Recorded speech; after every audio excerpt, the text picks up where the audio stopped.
तो दिल्ली की नवगठित विधानसभा के पहले सत्र का आज आखिरी दिन है और इस बीच आज दिल्ली के सीएम रेखा गुप्ता ने बजट सत्र की तारीख का ऐलान किया। सीएम ने ये बताया कि दिल्ली में 24 मार्च से 26 मार्च के बीच बजट सत्र होगा। उन्होंने कहा कि विकसित दिल्ली का बजट पेश किया जाएगा और इसे जनता के सुझाव लिए जाएंगे। जनता क्या चाहती है, उनकी क्या मांगे हैं, क्योंकि सत्ता में आने के बाद अब विकास ही एक ऐसा रास्ता है जो ऊंचाइयों तक पहुंचा सकता है बीजेपी को, और बीजेपी को ये बात विदित है और इसीलिए जो बजट भी होगा वो जनता का बजट बनाने की कोशिश दिख रही है।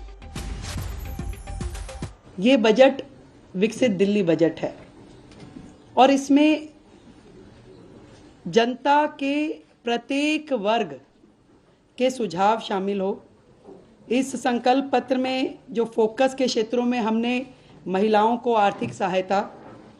स्वास्थ्य सेवा का विस्तार, सार्वजनिक परिवहन को बढ़ावा, प्रदूषण को कम करना, नौकरियां, शिक्षा की बेहतर व्यवस्था, गरीबों को सस्ती पौष्टिक भोजन, वरिष्ठ नागरिकों का कल्याण, यमुना नदी की सफाई, कल्याणकारी योजनाओं को जारी रखना जैसे महत्वपूर्ण विषय हमारे संकल्प पत्र में शामिल थे। और इसी दिशा में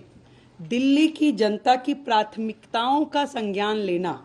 और उसको लेते हुए बजट की रूपरेखा को तैयार करना इस समय हमारा ध्येय है। कुमार कुणाल हमारे सहयोगी इस वक्त जुड़ चुके हैं और जानकारी के साथ। कुमार कुणाल, देखिए 24 मार्च से 26 मार्च तक का बजट सत्र रहने वाला है, लेकिन उससे पहले ही 5 तारीख से 8 तारीख तक तय कर दिया गया कि किन किन लोगों से जानकारी लेनी है, उनसे समझना है और उसके बाद इसको तैयार करना है। यानी पूरी रणनीति के साथ सरकार कदम बढ़ा रही है आगे।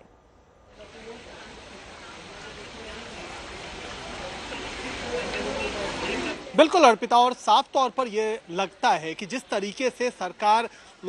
के सामने अपेक्षाएं हैं और कई सारे लोगों की उम्मीद है कि जो दिल्ली का नया बजट होगा उसमें कौन कौन सी बातों को तरजीह दी जाएगी, कौन कौन सी बातों को महत्वपूर्ण तौर पर शामिल किया जाएगा, इसीलिए दबाव है। इसी सरकार ने 5, 6, 7 और 8 4 दिन तय किए हैं जब ये तमाम अलग अलग संगठनों के साथ, जिसमें महिला संगठन भी है, किसान संगठन है, व्यापार संगठन है, ऐसे संगठनों के साथ राय मशविरा किया जाएगा, उनसे सलाह ली जाएगी और उन सलाहों को कोशिश की जाएगी कि जब दिल्ली की नई सरकार का पहला बजट पेश किया जाए मार्च के आखिरी हफ्ते में, तब उन तमाम सुझावों को उसमें शामिल भी किया जाए। तो एक तो है कि लोगों की उम्मीदें हैं, दूसरे की सरकार कैसे डिलीवरी करेगी, कैसे उसको आगे लोगों तक पहुंचाएगी, उसको लेकर के भी एक सुनियोजित योजना सरकार बनाने की कोशिश कर रही है। और चूंकि खुद मुख्यमंत्री वित्त मंत्री भी हैं और उन्हीं को बजट भी पेश करना है, तो ये काफी अहम बजट होगा और उसमें किस तरीके से अलग अलग योजनाओं को प्राथमिकता दी जाएगी,